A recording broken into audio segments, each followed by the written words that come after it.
Hey everyone, it's Friday, so I promised to post this week on Friday. That's when I'm going to try to do it every week, so I just have a little bit of a routine.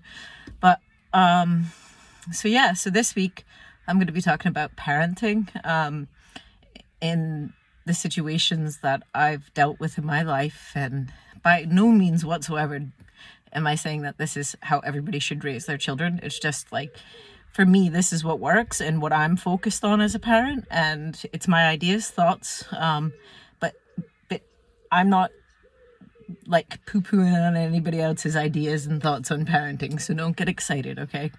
Keep your big girl panties on for this conversation and we'll all be fine. So I wanted to talk a bit about parenting and dealing with issues that I've dealt with as a parent and that sort of thing, and also with what I've been through in my life. I really appreciate all the support that I got for my last post about my life. It was very overwhelming, which for me is humbling as well.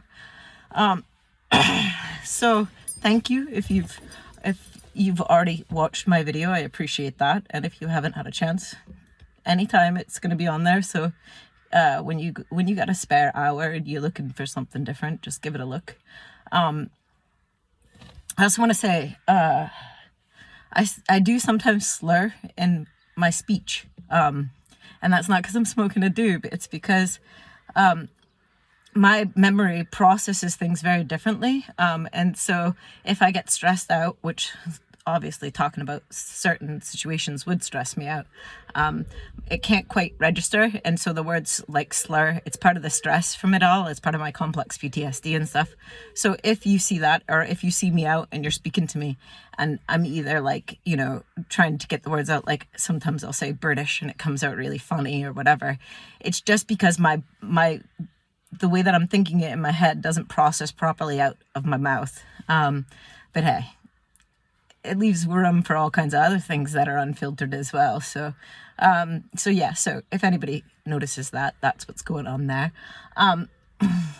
Okay, so, in my last video, I talked to you about my life and how I grew up and how that, has obviously affected my mental health. So the complex, that PTSD that I have, is directly from the wars of my childhood. That's exactly what is wrong with me. Or not wrong with me, but just has happened to me. I think my complex PTSD is both a blessing and a curse. I wouldn't wish it on anybody in the world. Like, it's a lot of these thoughts in other people would probably be really hard to deal with. And they are hard to deal with for me as well. You know what I mean? But sadly, or thankfully, I've had a lot of demons that I've dealt with and worked through and stuff. So I look at it as, all right, I need to be patient. I need to slow down. I need to really sense the energy of people, and not just use my empathy to see the best in them, because I need to protect myself. So I guess the gift of PTSD is I don't trust people like I used to. So maybe it's a blessing in disguise, because I've always just genuinely seen the best in anybody until they've given me a reason not to, so, which has got me hurt, but it's also got me a really lot of loyal and amazing friends that I wouldn't trade for the world. So, it is what it is, it's just all part of my journey, I guess. So anyways, for me, obviously, I go back and look at the things that, throughout my childhood as a mother, as we all do, and see what was missing and what I could do better, because for me, like, I just don't want my kids to go through what I went through and to have a mom like I had, and I don't want to vilify my mother. I do have a lot of empathy for her as a human being and her struggles and her, I'm sure she has remorse.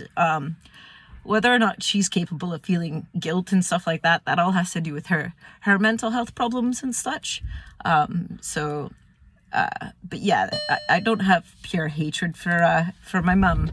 It's just very complicated, and there is still a lot of anger there. So it can be, quite a volatile situation at times. Speaking about her, I don't keep her in my life, so I'm generally okay. But if I go back onto the time of my life where, you know, I was a child, and I think about my mother and the choices that she made before my mom was really sick and before she was like drinking all the time, she had some pretty cool friends. So as a mother, I've sat back because with my first two, Chauncey and Lily, I really just did what I was taught and what I thought was right, you know, and what society had kind of said was the right thing to do as well, like be strict on them and that sort of stuff. And, you know, I really thought that I was doing the right thing. But then in becoming a woman and becoming, so I had my first two children when I was still a teenager. So as you grow and you mature, obviously your life opinions evolve, hopefully, if you're you know, into that sort of stuff. And it always scares me when people are like, I'm the same as I've been my whole life. I'm like, so you've not grown any? Ooh, that's a bit scary. But anyway, so I look back at like that time in my life, and I look for, with Xander and Rua, I look at the mothers in my life that I thought were good mothers, you know, were providing what their children needed, or, you know, when I was around them, I felt love, I felt positive energy, you know, and that was on me as an adult. So I could imagine what it would feel like as a mother, you know what I mean, to have that love and give it to your children and to receive that love, you know. So I looked for that. And I mean, I've got a lot of, see, again, when we talk about the way that I look at life, I always look for blessings and lessons, you know what I mean? So in the same sense, I had a lot of friends that had really good mothers. I had a lot of, you know, friends that really, their mothers were amazing, you know, and I'm thankful for that. I had a lot of friends who were mothers themselves that were amazing, and they taught me, you know, how to be a good mom, you know, and what was needed and that sort of stuff. And I kind of collected different things from each positive role model of a mother I have, like my mom-in-law, Roy's mom. She's incredible as well. So I sit back and I look at these women and I see, all right, what are they doing right for their children? How do I feel when I'm around them? Do I feel safe? How do they make their children feel? You know, how, and you just kind of grow from each of them, because everybody has some sort of a gift and a blessing to give you. And I think so far, so much in this world, like we look at as other parents as like, you know, judgmental or the enemy and stuff, and we fail to see that the basic human, you know, thing of it all is that we're all a little fucked up, you know, we don't know what to do. None of them came with books, you know what I mean? And it's fucking hard. It's hard if you've got an ounce of like passion and compassion into you for your children.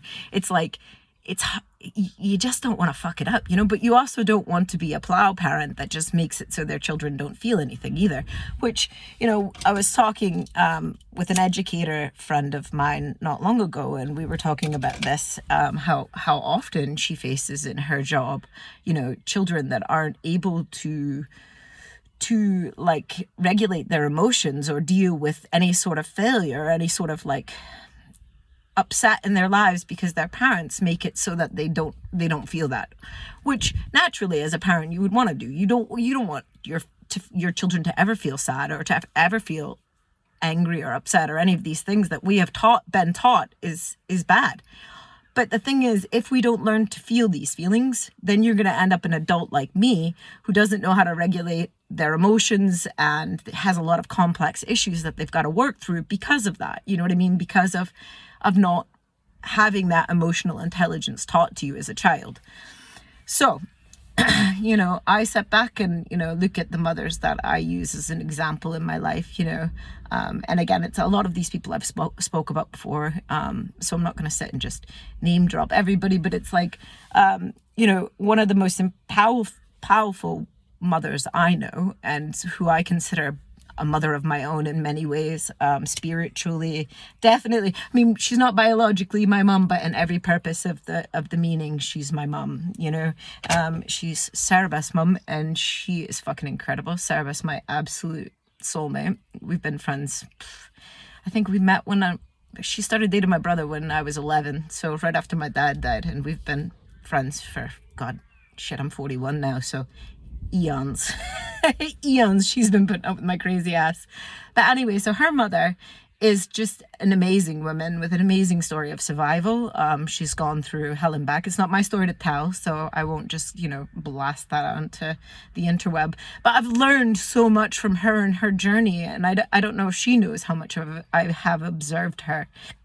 And the way her spiritual presence and her energy is just so mothering. It's so naturally mothering. Like you either have that or you don't, you know what I mean? She's one of these people that just makes you want to grow, you know, and you can, if you are the right kind of mindset, you can absorb that, you know, and you can use that to your benefit. And she's more than happy to share that, I'm sure.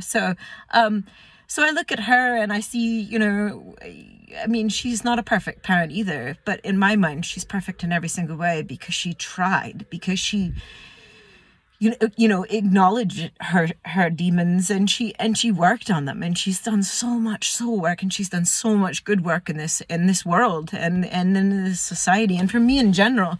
I mean, so my first tastes of holistic medicine and alternative thinking, I suppose is what you call it, or what society calls it, was dealing with her. And the funniest things that she always had like little tincture bottles of, like, you know, to help us with our dreams or whatever, and crazy ass crystal deodorants.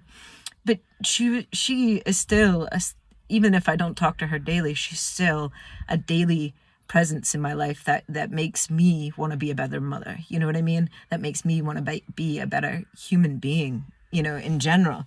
So you sit back and you look at that, and I think, you know, she said to me once, I think it actually was a sign on her door when she is a holistic practitioner. I'd be ignorant to tell you what she's actually trained in, because I'm sure it's like heaps. She's just uber smart woman. But and on her door, I remember it saying, it's, what did it say? It's no,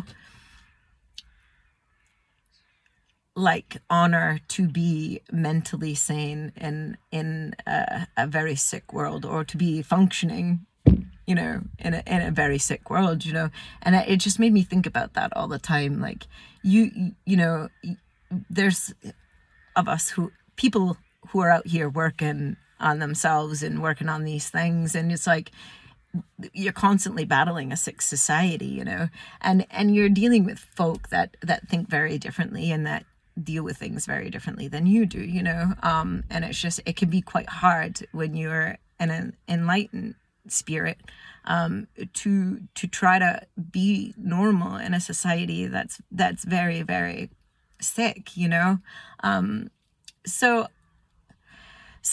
anyways, I really draw from other mothers in my lives, the ones that are struggling, the new moms, everything, because I've been there, because I've been in that situation, because I have empathy for what they're going through, you know, for all their struggles, and, you know, and I look at the mums in my life. Even I've got so many mates of mine that have overcome demons such as heroin addiction.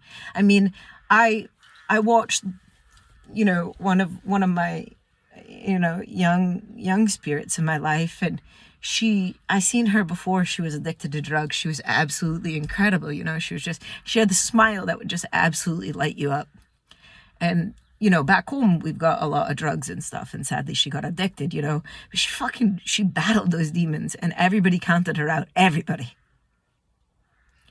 And she lost more than most people have, and she came back and she fought, and she's a mom, and she's sober. And I look at them and I think, fucking hell, if I could only have 1 ounce of strength of them as a mother, then I'm doing my fucking job right, you know? So that's how I think about things, and that's how I am, and that's how I base myself as a mother. And I talk to my wee kids. Like, a lot of people say to me, "Oh, have you talked to your children? You know, it's funny, Xander said this to me, or Rua said that to me, and my goodness." And, you know, we don't have a lot of things, but what we do have as a family is emotional intelligence. We have to. It's important, you know. We face bereavements. We face so much already as a young family, you know, very early on in their lives. So when I started facing this all alone after Roy died, it was very, very important to me from the get-go, before I even knew I had complex PTSD, to be able to communicate with my children what they're feeling, what they're going through. Because I know, as a child of somebody who was bereaved, that there's a lot of emotions and a lot of feelings that you are not capable of comprehending at their age. And it's overwhelming, and it's a lot, you know, and it's overwhelming for me, and I'm freaking 41. Like, imagine being, you know, 7 or 8 and trying to process this shit, you know. So I talked to him about it. I mean, I've never been beaten around the bush with my kids. I mean, I don't sit there and speak it to them like they're my age, but we talk about shit in a way that they can understand, in a way that they can comprehend shit, and I break it down for them, because it's something I need to do as a mother. You know, I don't put my emphasis in on, you know, what they have, what I can financially give them. I put my emphasis into, as a parent, what emotionally I can give them, what, you know, spiritually I can give them, that sort of stuff, you know. And so in coming here to Scotland and being a mom here, it's been a bit different, obviously, but there's a bit of support in ways that there aren't back home. I want people to know that I'm absolutely happy and delighted at the opportunities that I have here as a mother in Scotland. I don't want people to think that I negatively think anything about it here. Actually, it's quite good. I know in my last video I did talk about not getting any bereavement support, and I think that it is important for me to say that I do realize that the NHS is really, really struggling by way of mental health funding. So I do not put any blame on anybody in that position whatsoever. I'm just pointing out areas that there's problems, that there's issues, you know what I mean, so that people can understand. That's all. And yes, I could possibly set up a bereavement group for children or for other parents like me, but the thing is, I don't actually really like children. I care about them. I care about their well-being. But for me, one of my biggest triggers is children, so it can be hard for me to enjoy their company sometimes. When I speak to Xander and Rua about their dad and about bereavement and stuff, Xander was really wee when his dad died. So when he was first able to, he knew right away that his dad hadn't come home, that he had gone and not come home. So Xander struggled right away at 15 months, he was older than that. He was almost 2 then. So he struggled right away when people left. He had a bit of a trouble with that. Like if Daniel, his cousin left, or his granddad left or anything, he would get really anxious about it, So right away at a very young age, I noticed that he was processing things. Or feeling things, and we needed to talk to him about it so that he could process it and understand what was happening to him, So I started with books. Like we went out and got some books on, dealing with loss as a child, and kind of trying to break it down on their level and what they're going through. I got them journals, memory books of their dad, and just kind of things that they could sit down and talk about their feelings. I know at 2, he wasn't able to write in that, you know what I mean? But now at 8, he goes back and he can look at the pictures we put in those books and then write how he's feeling about that situation, because we left room for that, And I do a lot of art with the kids. I'm very, very focused and a big believer in expressing our emotions and our thoughts and stuff through artwork. And so in my house, we have a hallway that's dedicated. It's literally an upstairs and downstairs hallway that's dedicated to where the kids can paint. They can paint on the windows, they can paint on the walls, whatever. And we work through things, with that. We learned that Xander had an imaginary friend. I learned that Rua had a scary dream. We talk about these things. We talk about missing daddy. We talk about, how Che has adopted them, and we talk about all kinds of things. It's what we do, it's how we talk about these things, and it's easier for them to express it through pictures and then use that to talk to me about these things. So, I am a big believer in art. For me, I know, again, I don't want people to feel like, oh my God, I'm not letting my kids paint on the walls, I'm not being a good mother. That's not the case. I know for a lot of folk, that would drive them nuts. I'm not, I'm wild. So it's not going to bother me. My kids are painting on the walls because, you know what? I'm feral. It's fine. But, we'll give it a white coat of paint and we'll move on. For me personally, I'm not house proud. Again, we talked about how materialistic things really don't matter to me. So for me, it's important that my home and the children's home is a safe place, is a place where it's open, where it's love, where they can talk about how they're feeling, where they can do their artwork and that sort of stuff, and where they can live in it and comfortably. I'm not going to get mad at them if there's beach sand on my floor. I'll hoover it up, but I'm just happy that they had their bare feet in the sand, and that's my feelings on life. I do realize that people work really hard to have a nice home and have nice things, and they want their children to learn that. Totally get it. I'm not saying that my way is the right way. I'm just saying this is how I do it. Again, as far as swearing and stuff, I talk to my children about it. Obviously I swear like a fucking trooper, So when it comes to my children, I've talked to them about it. I don't like it when they say I hate you to each other. So we say, I love you and I always will love you, but right now I don't like you and I don't like what you're doing, or I don't like that you're doing this to me, So we say stuff like that. I don't get mad if my son says fuck when we're watching the rugby. Because fuck, I know what that feels like when you're watching the rugby, especially when his team's playing mine. Anyways, it's like, but I said to him, Xander, I raised him like a gentleman. Xander, you don't swear in the company of ladies. Yes, mommy isn't a lady, so it's fine. And we can talk about it and you can talk to me about that sort of stuff. But you absolutely better not be cursing in front of your grandmother or your teachers or anybody else, because I will whoop your bum.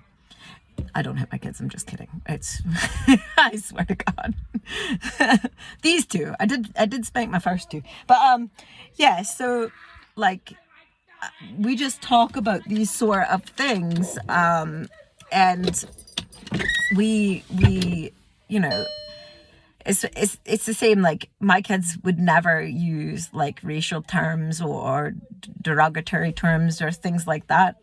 We don't say, things against, handicapped folk or anything else. I don't know if you're allowed to say handicap. I don't know what I'm not politically correct. I'm sorry, anybody. You know what I mean? But, I don't want my kids to see anybody as different like that. We don't use those sort of hateful words. Different. And the thing is, right, is like I talk to my kids about everything, and I've never taught my kids that there's no such thing as colors. Like, I taught them to celebrate each color of everybody, and with such color comes culture, and to learn about that and to appreciate that and to respect that and to see that as a strength and a way to inspire ourselves, So when my children look at their aunties and uncles that are Asian, Hispanic, Black, Mexican, whatever, they look at them with love and respect for their skin color. They don't look at it as anything other, When Xander started off at school, he was 3 years old and he had a little mate in school that was Polish. And so the wee manny, he goes to school and he comes home and he absolutely loves his Polish mate's mum. She's beautiful. Anyways, he told me she's the most beautiful woman in the world. But I says to him, is your mate, is he Polish, son? And he says, nah, he's Scottish like me. And I says, okay. I said, yeah, but honey, does he speak Polish? Just out of curiosity, I wanted to know, right? And Xander goes, no, ma, he speaks a different Scottish than me, but he's still Scottish. And for him, he's Scottish, you know what I mean? He doesn't think he's a different Scottish, but hey, he's Scottish, you know? And yes, he was Polish and he did speak Polish as well. But Xander doesn't look at it like that. And it's the same, like, you know, when I say things like, you know, Xander will say, you know, my aunties, they have beautiful brown skin, you know what I mean? And he doesn't see that as, you know, as an insult. He thinks it's beautiful. He thinks, you know, their culture's lovely. And when we talk about them, we learn about different things. We talk about food, right? So Annie B, she is Brazilian. So she was born in Brazil, but she's grown up here in Scotland. She's Scottish as they come. Her dad is Scottish. Her mum is Brazilian.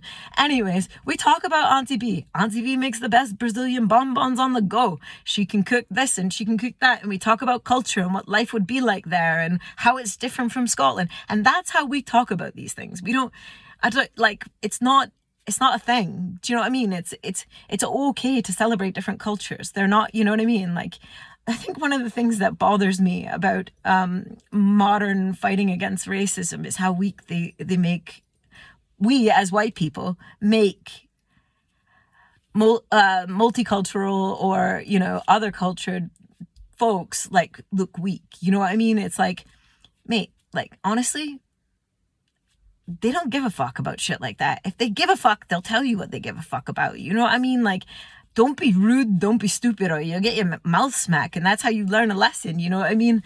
But it's like, I don't know, like, it's just funny. Like, I think people just tiptoe around the wrong things these days, you know what I mean? I don't know how many times my black friends will be like, bitch, you and your stringy white girl hair, like, or whatever, like, it's just like that. But nothing is done with a hurtful intent, and I think that's what we need to talk about, you know what I mean? I am absolutely flabbergasted that my 8-year-old and 7-year-old are being exposed to racial slurs and you know, dealing with sort of things that, you know, I didn't deal with personally back home on a scale of that until I was a bit older. Like, I don't remember being 7 and 8 and dealing with that.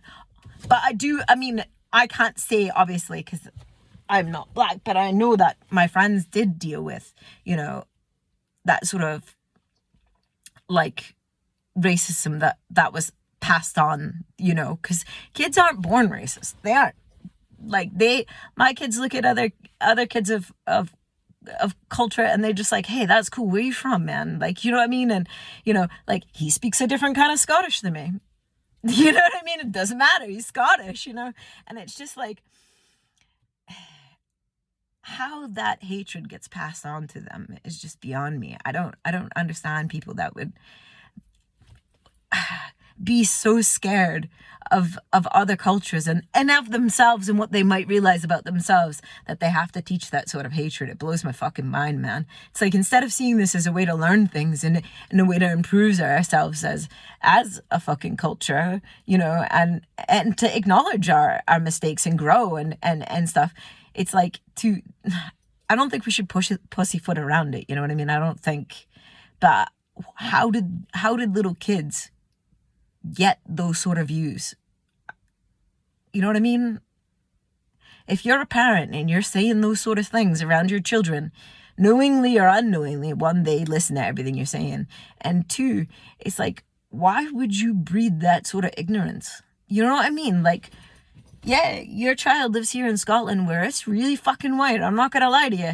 But God forbid if they want to get the fuck out of here and move anywhere else in the world. How the fuck are they going to be able to manage? They're not going to understand anybody. They don't appreciate other cultures. And they were raised by ignorant and ass folk. You know what I mean? You're setting them up for an ass whooping. Like, what the fuck are you thinking? But, you know, again, these are my thoughts on parenting. Maybe other people have different thoughts on parenting. I don't want to know what your thoughts on parenting are if you are teaching ignorance to your kids. I really don't give a fuck about your parenting advice at that point, you know what I mean? But hey, to each their own, I suppose. It's just sad because, you know, here we've got a lot of people out here working on themselves and working on becoming better human beings that are trying to teach their children better, and they're going to have to deal with the fucking shitheads that you're raising, which sucks, you know what I mean? And they're going to have to deal with that sort of abuse and that sort of hatred because of that, you know. But that's the way the world is. There is good and bad, and you know what I mean, and everything in between. And I think the best thing we can do as parents is to try to make our children as emotionally stable for these sort of things and intelligent for these sort of things as we can. But on that note, I'm gonna let you guys go, and I'd like to know what anybody else's thoughts and ideas are on parenting. If there's anything that like maybe we can talk about, like if you want to talk about some sort of stuff or whatever, hit me up. I'm not always going to be in my car. Today I am, but I won't always be here, I promise. It's just right now I'm kind of in between sorting a space for a safe space for me to speak. So right now it's my safety space. But anyways, I hope everybody enjoys their Friday. I hope I didn't just speak a lot of nonsense. I hope I helped out some way. And if there's anything you need me to clarify or you want me to talk more about or whatever, hit me up. If you are multicultural in this area and you'd like to talk to me about something that you've been facing, let me know so we can get this out there, because there's a lot of people that don't understand what's going on. All right. Well, happy Friday, everybody. Speak to you soon. Bye.